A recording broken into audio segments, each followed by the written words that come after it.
Alright guys, so today I'm going to be showing you how to make snelled fishing hooks. I had actually already made a video on my channel about this before, but I took it down because the quality wasn't that great and I didn't explain it well. So first I'm going to start with the materials that you're going to need to make these snell hooks. So you're going to obviously need hooks. I personally use the Eagle Claw bait holder hooks. You can see they have a little hook on the back right here, actually 2 hooks, to keep the worm or whatever bait you're using on. And I'm using the size 6 ones with like the bent little eye hook right there. And the next thing you're gonna need are beads, but you can also make the snelled hooks just with the hooks and not with any beads or swivels or anything. But I'm using beads, so I use the 3mm, and they're just small little beads like that. And I'm using the red ones today, but I have yellow and glow-in-the-dark ones. And then the next thing you're gonna need are the blades or the spinners. And I'm using these silver ones. They're size 1 or 2, I believe. And then the next thing you're gonna need are clevises. They're basically just little things that you put the blade on, and then you put it on the line through these holes. And I have some like these, but I also have some that are like this. There's not much of a difference, but anyway, the next thing you're gonna need is line. Now I'm using Eagle Claw 20-pound line, monofilament. The length of line that I usually use is 16 inches. That's just a preference, but you can use any length you want. I use a nail clipper to cut the line. This is optional, but you can use a tape measure to get more accurate measurements of the line and whatever, but you don't need one. So the first step is going to be tying your line to your hook.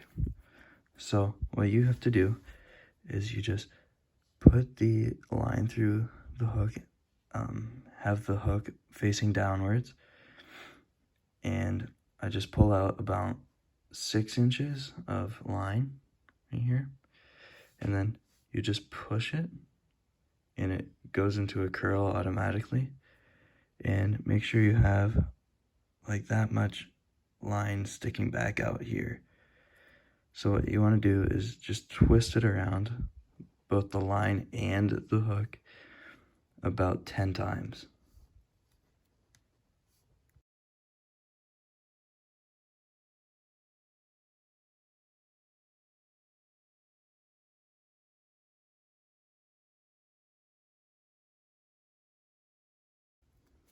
So about 10 times. Now it'll look like that when you're done. So I just take my thumbnail and I pull it back to the end of the hook. And then what you want to do is just pull pretty hard. I just wrap my finger around and pull. And there you have it. And then I take my nail clippers and I just cut it off so there's only a little bit left on the hook. Be careful not to cut the line coming off the hook. So it'll look like that when you're done. And if it's still a little too far, then just push it a little bit back. So you have about this much line left after that. So the next step is going to be to add your beads. So you can choose whatever color beads you want. I'm choosing red.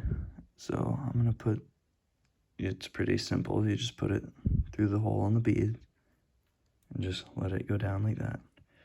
Now with these, they're a little bit bigger than the rest of mine, so I just put 4 on because that goes with how big my spinners are, or my blades.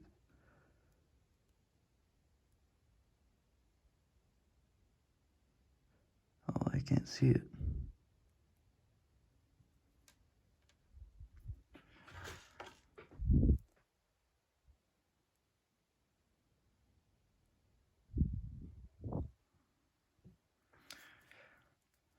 So when you're done, it's gonna look like that. So the next step is gonna be to add your blade.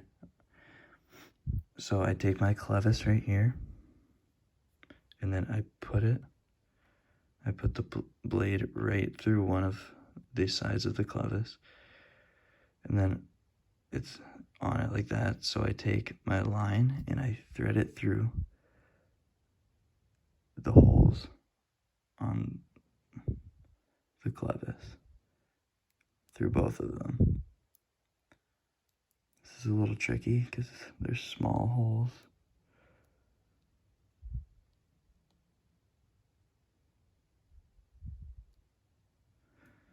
There we go. Now you just let it slide down like that. That's what you have so far. I usually take the leader and the hook and I set the base of the hook at the end of the tape measure, and I measure 5.5 inches up the line. So I take that at 5.5 inches, and then I make a little loop like that,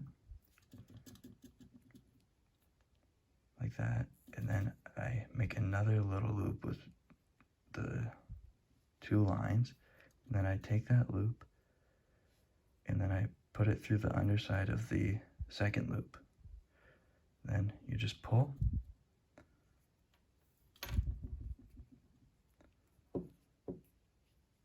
both of them, pull that really tight so it doesn't come undone. Then you take your nail clipper and you cut off the excess line.